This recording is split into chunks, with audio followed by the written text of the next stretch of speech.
All right, good morning, everyone. This is Brianna Lindsay. I'm here in Philadelphia at the University of Pennsylvania from the ClinEpiDB team. In the room with me today, I have Sheena Tomko and Danica Held, who are both members of our ClinEpiDB outreach team. And most of you probably have met us already, but just a brief introduction. I am the Senior Project Coordinator for ClinEpiDB. And Sheena and Danica are both outreach team members. So we've been working on data sets for ClinEpiDB for about the past couple years.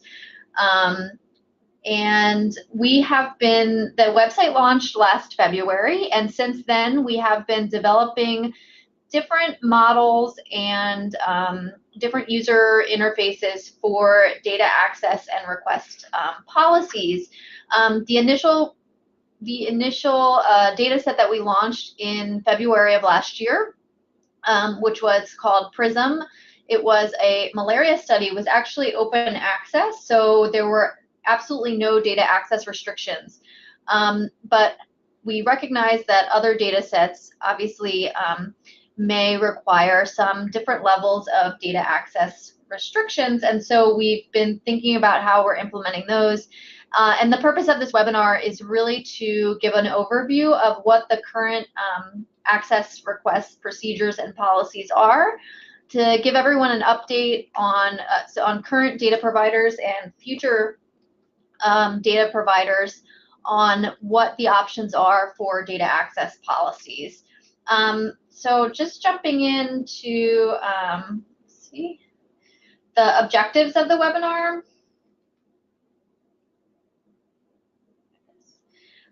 So there's essentially just a few objectives that we have. What I'm going to do is I'm going to go through my slides that I have here. Sheena is actually monitoring the chat window, so if you have any questions that you can think of while I'm presenting, please feel free to enter them into the chat, and Sheena will monitor that, and at the end of the presentation then we'll go back and answer any questions and kind of open up for a brief discussion. So the objectives of the webinar, as I mentioned, are really, the primary objective is really just to clarify ClinEpiDB's data access policies and procedures. We want to make sure everyone is clear on the roles of the data contributors, the data requesters, and the ClinEpiDB team members. Next, I will also describe different levels of data access that are currently available. So we do have different models that we have available to different studies. So not every study may have the same data access restrictions that study team members want to have in place. So we'll show you what the current levels that we've built into our infrastructure allow for right now. So for example, GEMS and MollyD right now are both what we refer to as protected, and I'll go into that and use GEMS and MollyD as examples of that. And for those of you that aren't familiar, GEMS and MollyD are the two kind of landmark studies that we're using in ClinEpiDB that we were tasked with integrating from the Gates Foundation originally. And the GEMS and MollyD investigators have been really great working with us over the past few years to integrate their data and then ultimately release their data publicly on the website, which portions of are available right now. And then finally, we do want to allow space for questions and feedback. And so again, you can enter your questions in the chat, or if anything comes up, we definitely encourage you to email us, or to we are also thinking about sending out a questionnaire afterwards. If you have any suggestions or feedback that you might think would be useful to us, we're definitely open to hear it. All right. So just to get started, I wanted to I'm going to be using different terminology, and I wanted to make sure everyone was on the same page with regards to kind of what the primary user groups of ClinEpiDB are and how they differ. So one user group are many of you, which are data contributors. And we consider these people the primary research investigators and their study teams. So this may be people who are PIs, or also people who are site investigators at the, if it's a global study, at the sites, or analysts or data managers that are at the different sites. So data contributors really refers to anyone that's related to the primary research study. Then we have data requesters, or what we refer to as users. Obviously, data contributors are also hopefully users of ClinEpiDB, but in this case, these are really individuals who wish to view or download participant-level data on ClinEpiDB. And then we have the ClinEpiDB team members. So generally, this refers to, myself, Sheena, Danica, David Bruce, but there are other team members on our team that have access to the data. They know they know what the data are, they know about information that is submitted in a request, and then they have access to a database of our ClinEpiDB users. So those are people like our user interface team who actually develop the infrastructure that makes it possible to have these restrictions in place on the website. So just getting started, we do have some general data access language on ClinEpiDB, and this is kind of just a easy way to make users understand the, the complexity of the data that is available on ClinEpiDB, and that they want to really, we require their acknowledgement before they even enter the site. So when someone visits ClinEpiDB.org, this is the first thing that pops up, which essentially says that, it kind of states our mission, and then that study data is interpretable only to the extent as the study design and context are understood. Gives a little bit of background about how we comply with human subjects research, ethical conduct, and that, acknowledges the fact that each study in ClinEpiDB is different, that there are different levels of data access restrictions. So really, we want to make users aware of the fact that they are potentially viewing somewhat sensitive data, and that they do have, that users agree to certain responsibilities when accessing this data. So we also have a link then to our data access and use policy that they can go to from this page, and we also instruct them to contact us if they have any questions. So even to enter the website in general, they do have to click to acknowledge their agreement. So this is the first place where they're actually getting a warning about some sort of data access policies that we do have. And then once they enter the website, we do have a PDF version of a data access and use policy that's a little bit more fleshed out, and it has additional information about specific expectations that we really have about fair data usage. So this can be found by clicking on the community dropdown and then on the data access and use policy, as I've highlighted here. And then that will actually open up a PDF document, last updated in August of last year. And this is the this is our kind of longer, more fleshed out data access and use agreement, and we recommend that this is a general policy that applies to the entire site, and we recommend that all data providers and data users access this policy and read through it. So how do users request access to ClinEpiDB data? So in the case where a study has data access restrictions, users are required to create an account on ClinEpiDB in order to submit a request. And then after they create an account, the requester then is able to submit a data access request form.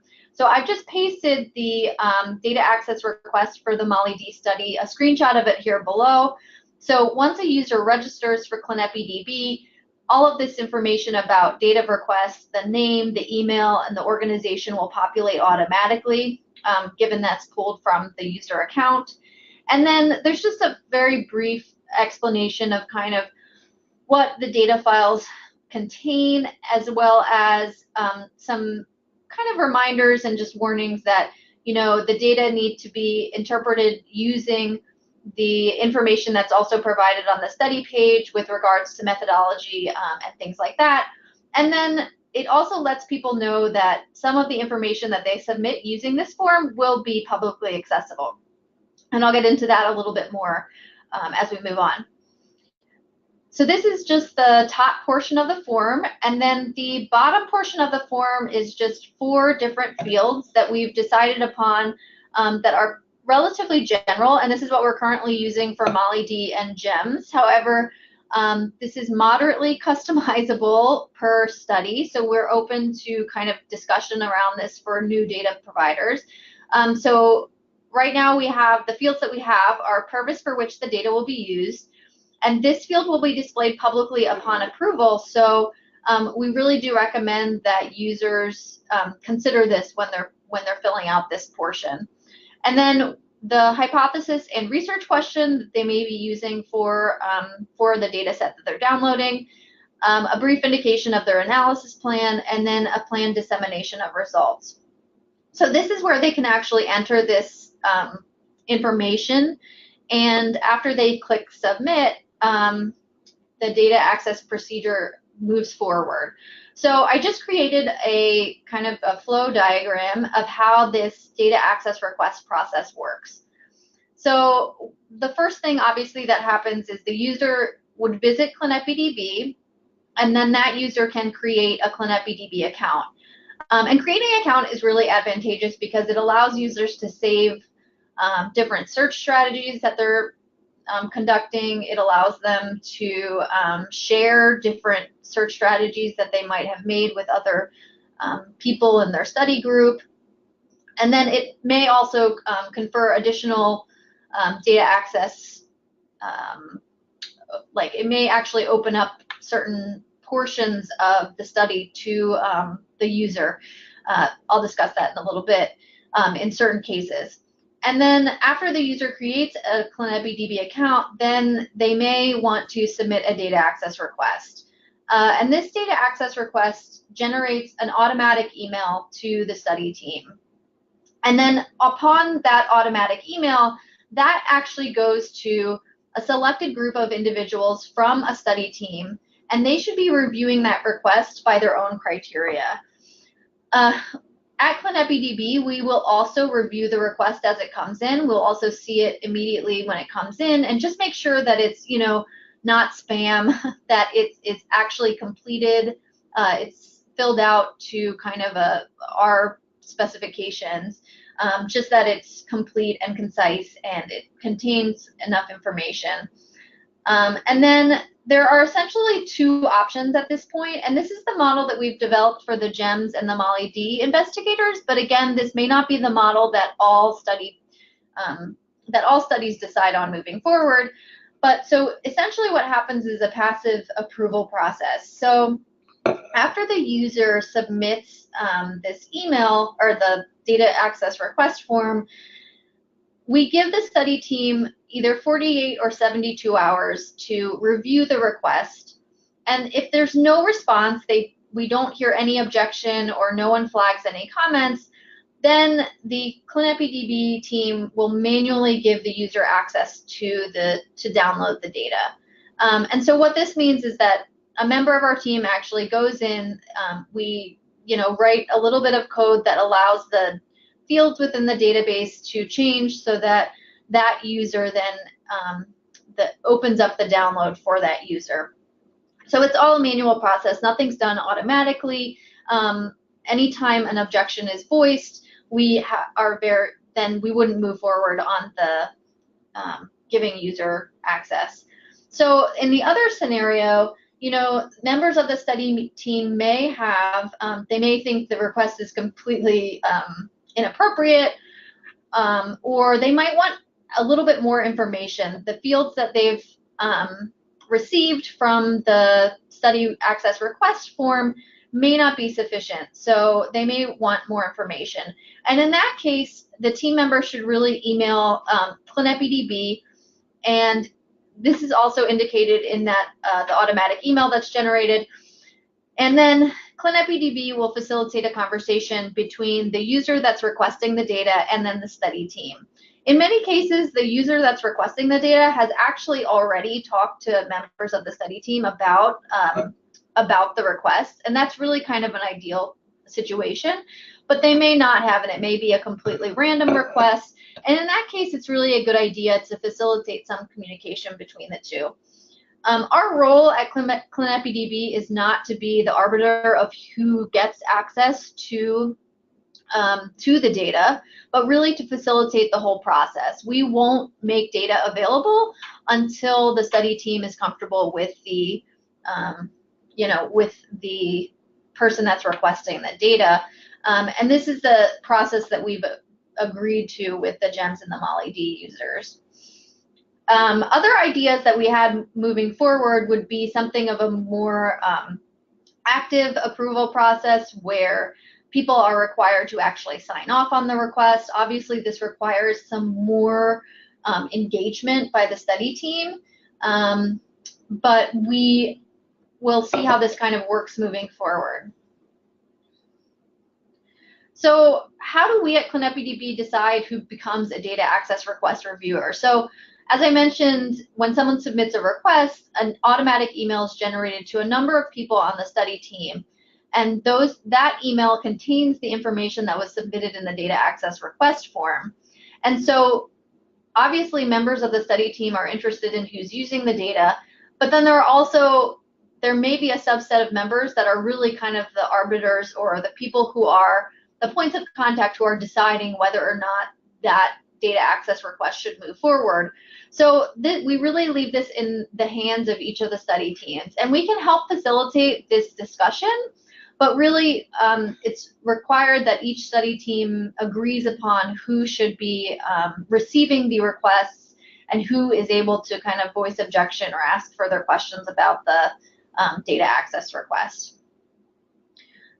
So this is customizable. So basically, we're able to enter as many or as few email addresses as you would like for your study to see who is actually getting those emails.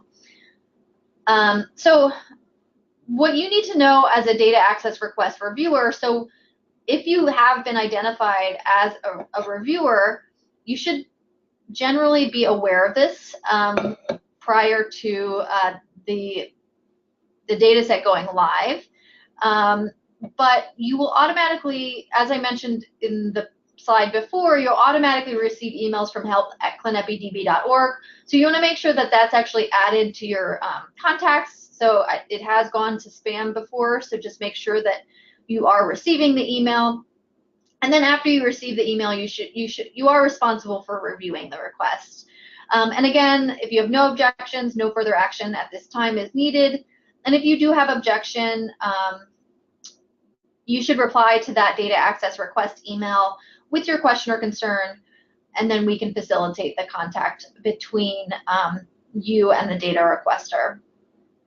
If there are concerns, essentially that 48 to 72 hour waiting period, it really goes on hold while there are questions about the data access request. So there's no sort of magic to this 48 or 72 hour time window. If there are concerns, we obviously will work with the provider and the requester in order to make sure that the issues are resolved.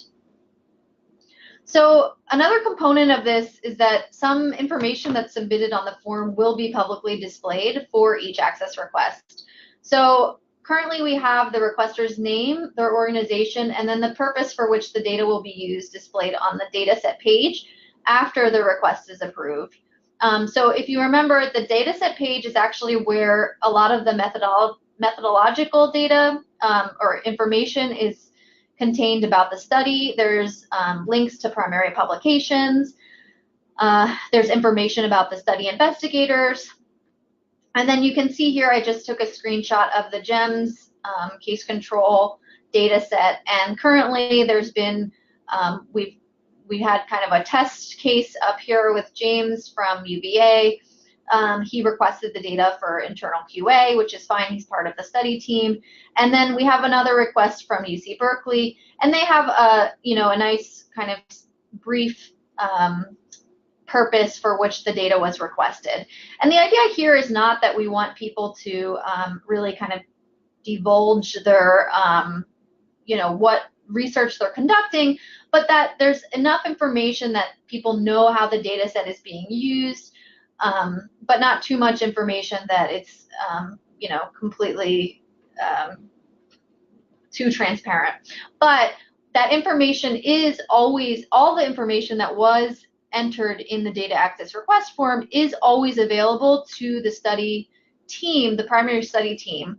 We keep all of that information within a database so that if anyone wants to go back and ask, oh, what did the person from UC Berkeley put as their hypothesis, then we can always go back and look that up and provide that to you.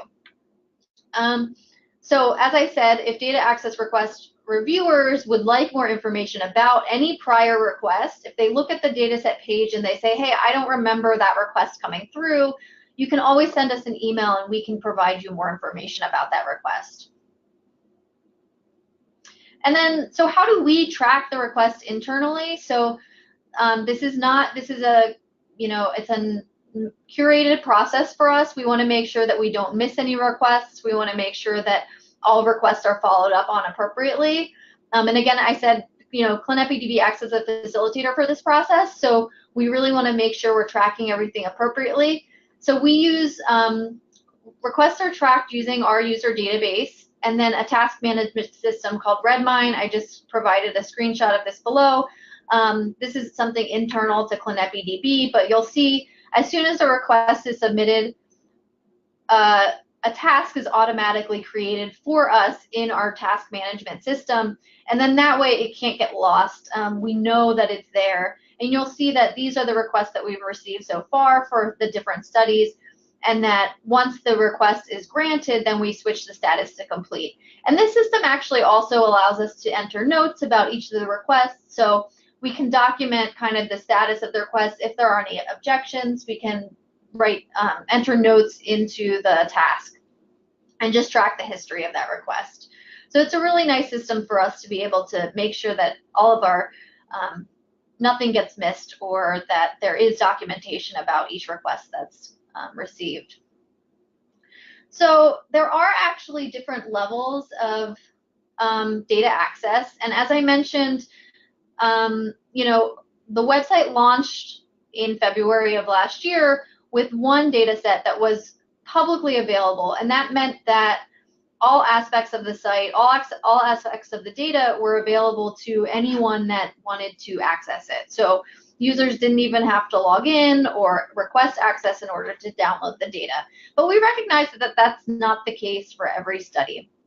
So we've developed some different tiers of data access, and essentially each study then is appropriated to one of these tiers. So basically the different levels are public, controlled, limited, protected, and private. And what each of these tiers does is it creates restrictions on the types of data that can be accessed by different types of users. So a guest user refers to someone who's visiting ClinEpiDB who doesn't have an account. So that means that it's anyone who is visiting the site that's not logged in. And then when we refer to a ClinEpiDB registered user, that actually refers to someone who has an account. So this means that they're signed in to the website. We know who they are. We kind of, we know what information they're accessing on the site. And then the third type of person on the site is an approved user. So this may be someone that has submitted a data access request and it's been formally approved, or requires manual curation of the data access request. So those are the three different levels.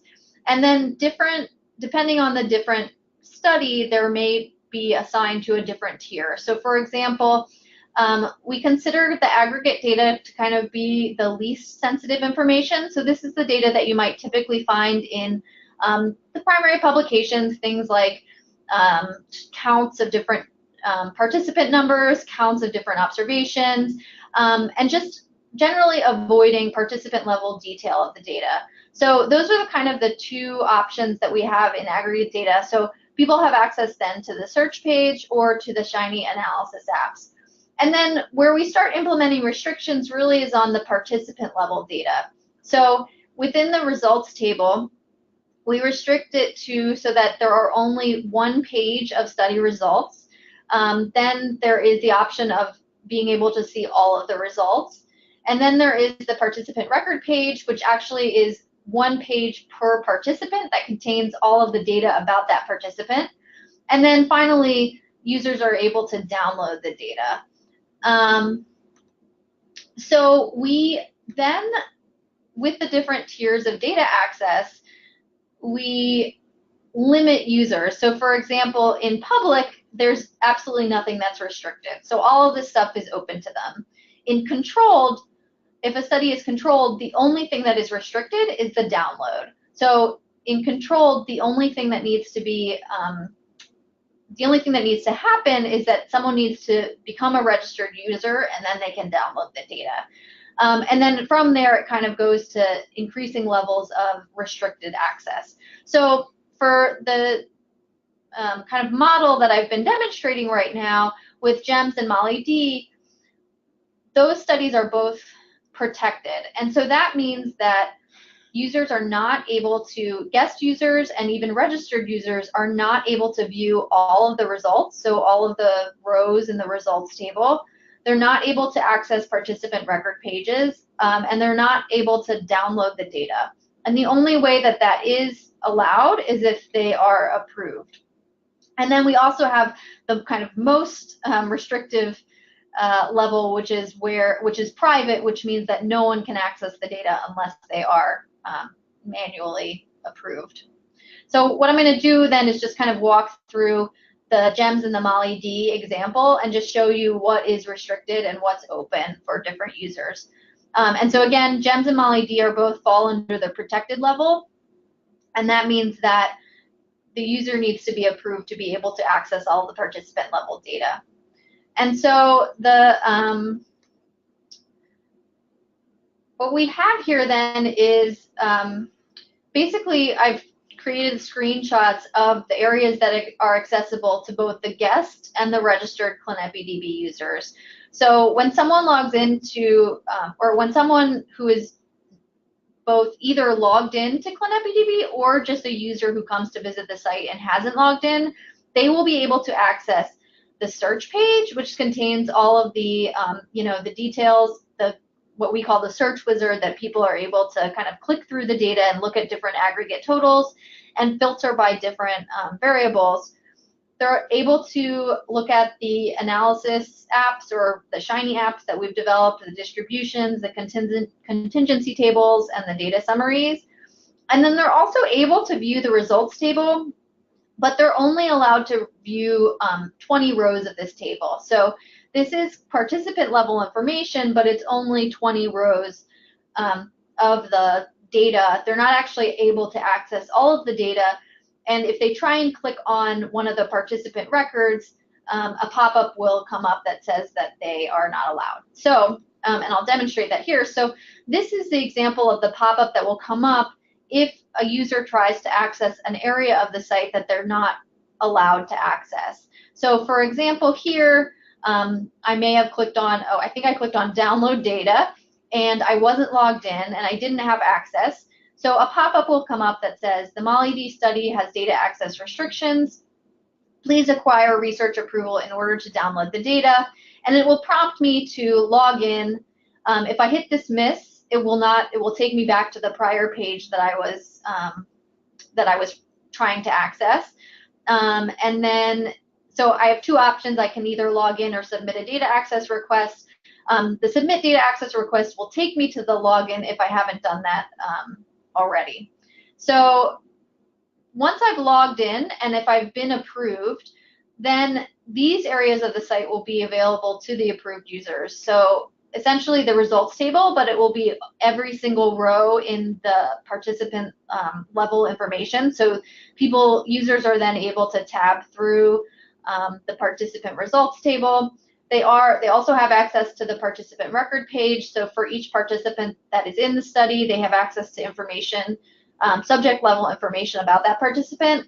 And then they also have access to to both the bulk download page and then the customizable download that you can get to from the results table. So these are the 3 portions of the site that then become open to approved users. So I did want to just kind of demonstrate then how this would work in real time. So let me just show you. So on my screen right now, what you'll see is the live site. So this is ClinEpiDB.org. I've currently accessed the site. You'll see I have this pop-up that comes up. As I mentioned previously, this is our first kind of notification to users that they should be sensitive to the needs of the study investigators before they access the data. So I'm going to go ahead and acknowledge my agreement. I'm going to there. And then, so you'll see that up here in the corner, I'm actually not logged in. So I'm still in guest mode. I can either log in or register. If you don't have an account, this is where you would create an account. And so say I wanted to try and download the MollyD data. And you see that there is a download option right here from the front page. So if I click on download, I get this pop-up that says, this study has data access restrictions. Please acquire research approval. And so these are the options that I have to log in or to submit a data access request. So I'm going to go ahead and say, oh, I want to submit a data access request. And then this then will prompt me to log in. So I'm going to log in using one of my accounts.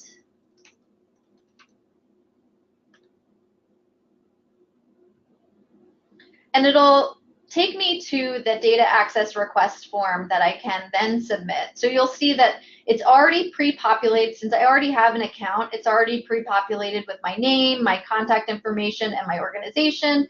And then I can start to fill in the purpose for which the data will be used, the research questions, the analysis plan, and then the planned dissemination of results. And then I can hit the submit button. And we're currently working on a system in which people can actually go back and kind of edit their data. So currently, once you hit submit, that's it. It will automatically generate that email to the study providers. But we are kind of working on some infrastructure support where people can actually go back and edit their requests. So that's the way that it would be submitted. I can just go ahead, let's see, the test.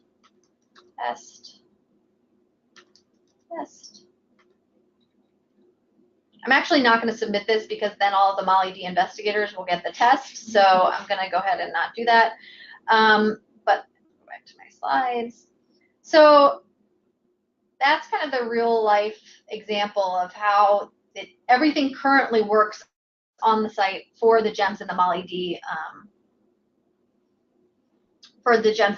investigators. So we do have some people that have indicated that they don't really necessarily care to receive the emails. So if you are included on the access request emails and you just wish not to be included, please just send us an email. It's very easy for us to remove you from the list. That's not a big deal.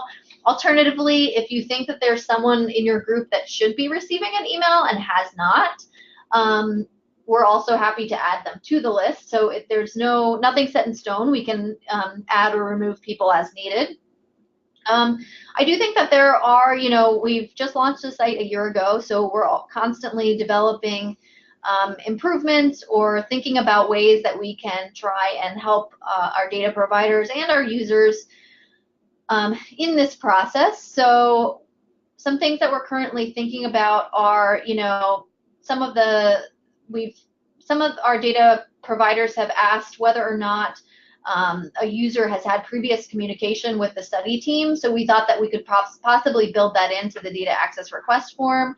Another thing would be to add in maybe an agreement to agree to fair use of the data, agreement to review all of the study, the data set page, so that users aren't necessarily asking questions of the data providers that really can be answered by reviewing the primary research material. So we know we want to facilitate this process, but we also don't want to create a sort of barrage of emails to the study providers when the users could be looking up information on their own.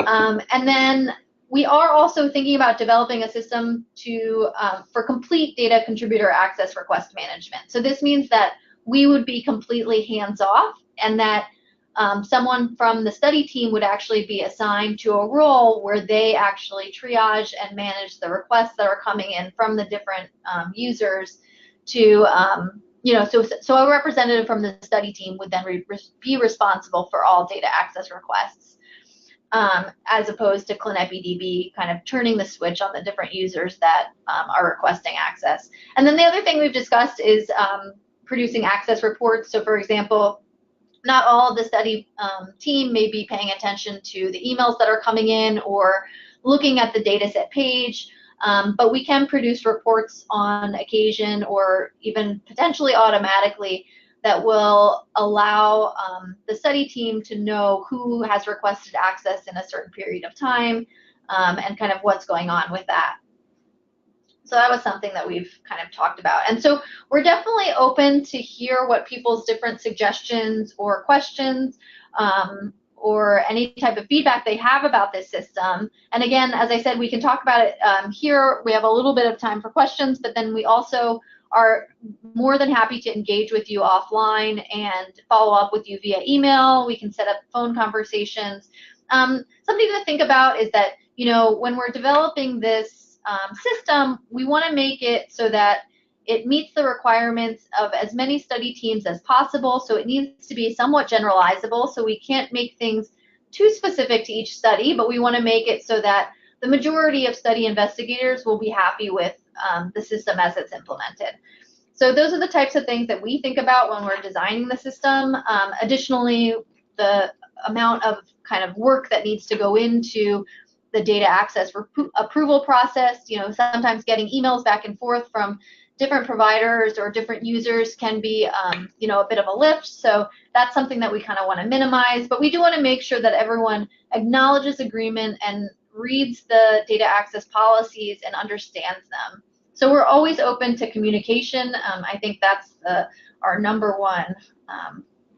So at this point, I did kind of want to see if there were any immediate questions, comments, or concerns. I did say that we'll potentially send out an email about this data survey about this data access process.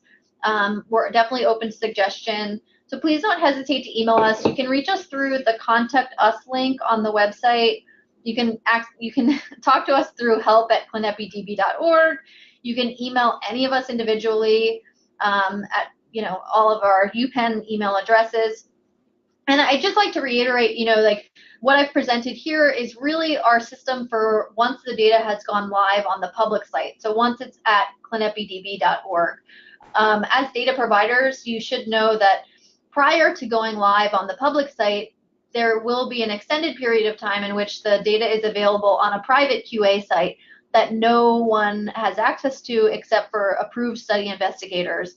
And then that site is actually is available for as long as you feel comfortable, or before maybe you want to wait until you've had a certain publication. But we will never release data publicly until we get consent from the whole, from an agreement from the entire study team. So that's where we're currently at with the data access and request policies. Sheena, were there any questions that came in? Just one so far, asking if we would be sharing the slides, and I said yes, we'll share the slides as well as a recording of the webinar. Yeah, so after the webinar is over, I'm pretty sure it actually automatically sends a link to the download of the actual recording, and then we're also more than happy to share the slides. Another question just came in. You can either view it there or I can read it out. Yeah, go ahead. So it's, where's the information about attribution provided?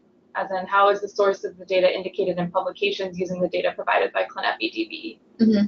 Yeah, so I think in that case, if you look back at so I can think of two places in ClinEpiDB where we kind of direct people so plan dissemination of results.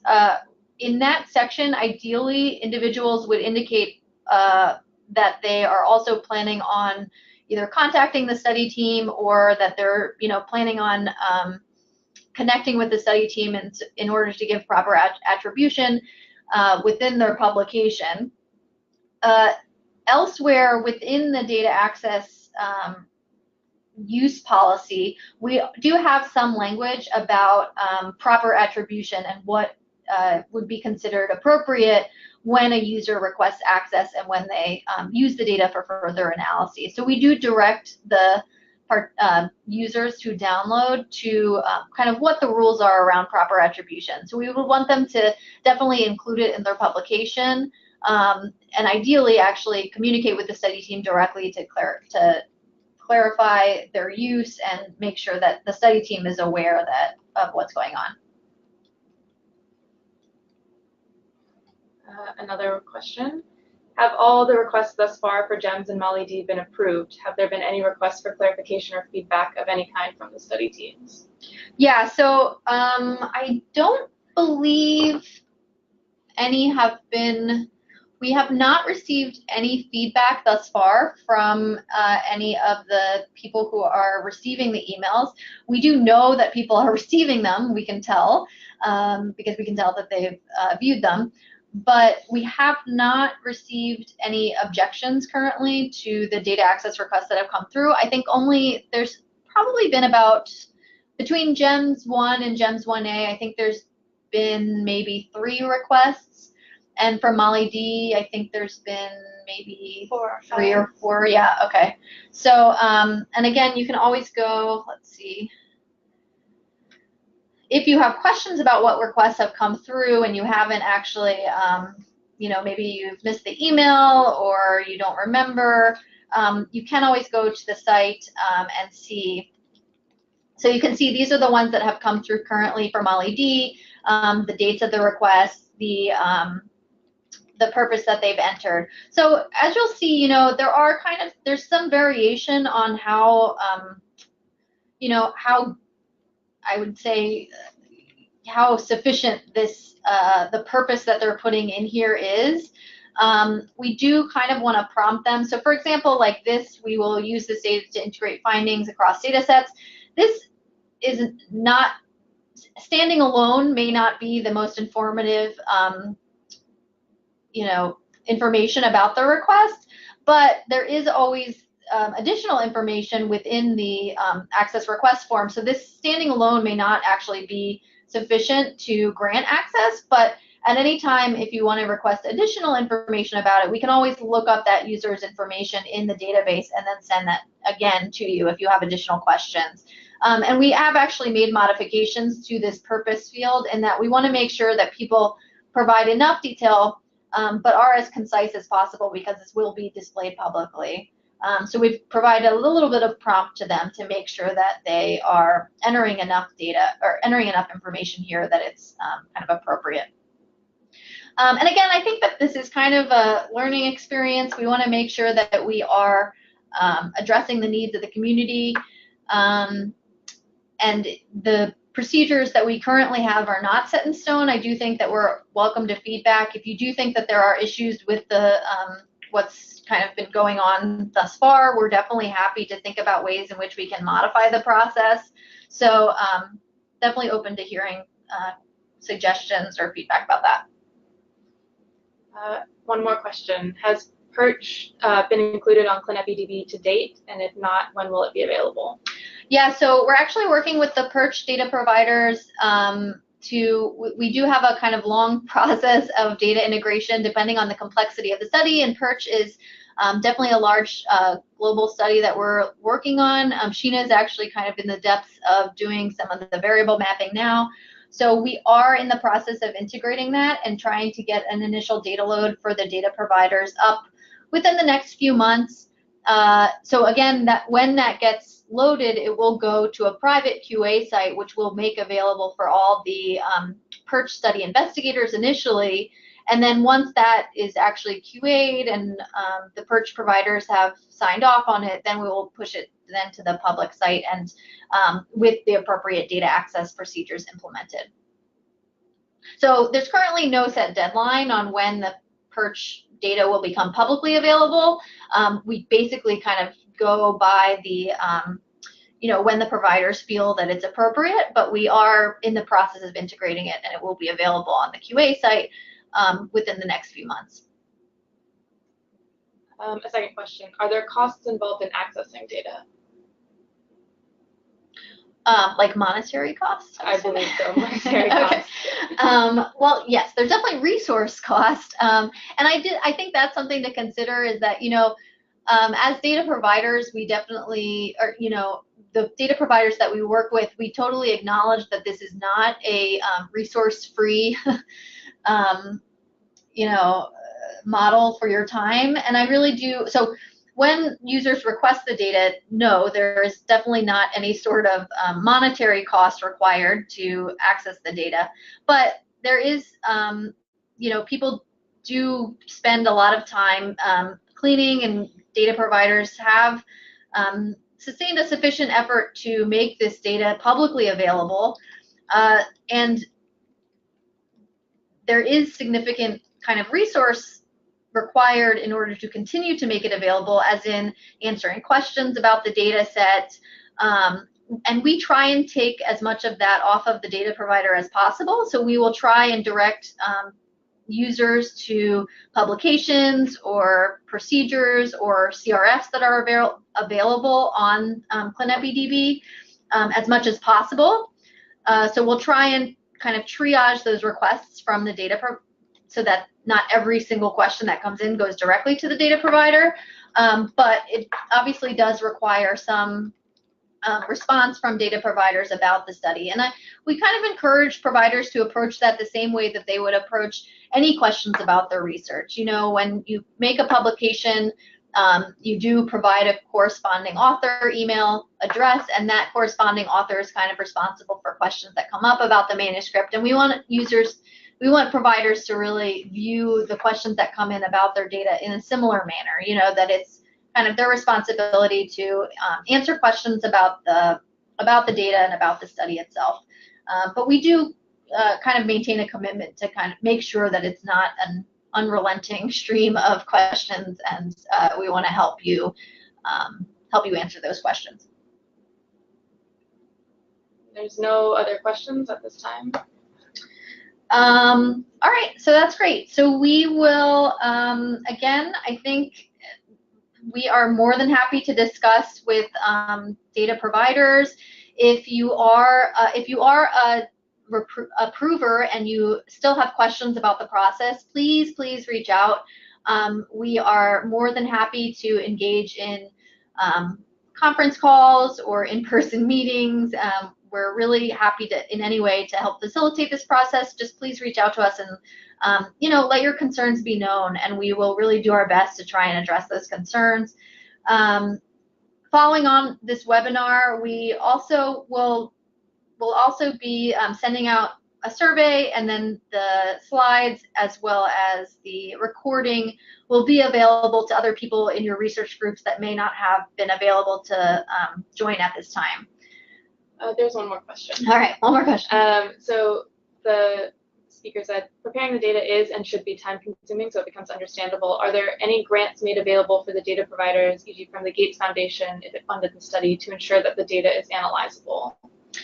No, we don't currently have, well, from ClinEpiDB, we don't have any grants available. However, we have to talk to the foundation about ensuring that when a study is funded, that this preparation of the data is actually included in the kind of grant funding cycle, because we do recognize that preparation to load this data into a website is actually very time consuming, and to make the data shareable is, it definitely requires resources. So we've been encouraging the foundation to support that, and then we can certainly connect you with individuals that within the foundation, if you are kind of interested, we can try and make some connections. But no, we don't currently fund any sort of independent research, but we can kind of try and make those connections if we can.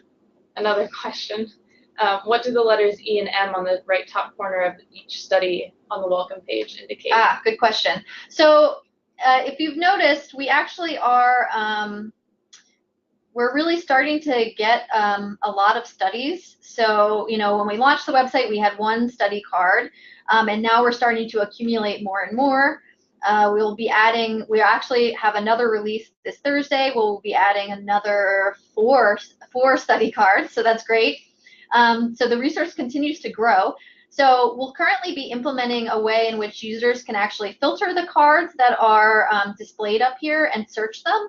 So the E actually stands for enteric, M stands for malarial. So these are just ways in which we're kind of trying to categorize the different types of studies.